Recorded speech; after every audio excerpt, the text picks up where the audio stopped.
शासकीय धान्य गाडीत भरत असताना तिघांना जेरबंद करण्यात आलं असून 230 पोती यामध्ये जप्त करण्यात आली आहेत आणि संशयितांना पोलिसांनी ताब्यात घेतलंय।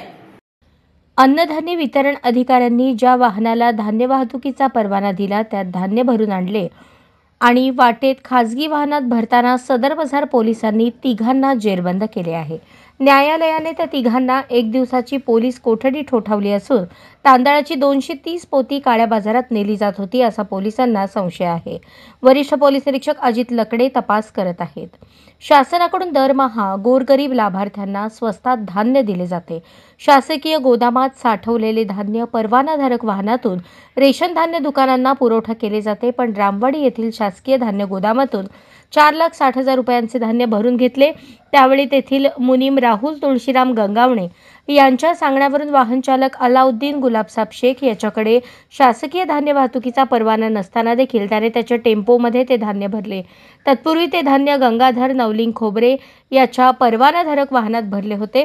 शासकीय धान्य खासगी टेम्पोत भरून ते काळ्या बाजारात नेले जात असल्याची खबर सदर बाजार पोलिसांना मिळाली। पोलीस निरीक्षक भालचंद्र ढवळे यांच्या पथकाने त्या ठिकाणी धाव घेत तिघांनाही ताब्यात घेतले।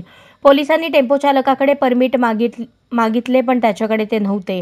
ठेकेदाराच्या म्हणण्यानुसार शहरातील काही रेशन धान्य दुकानांमध्ये मोठे वाहन जात नसल्याने लहान टेम्पोत ते धान्य भरले जात होते, मात्र त्या टेम्पो चालकाकडे त्या धान्य वाहतुकीचे परमिट नव्हते। पोलिसांनी त्यांना अटक करून न्यायालयात हजर केले। त्या तिन्ही संशयितांना पुन्हा न्यायालयात हजर केले जाणार आहे।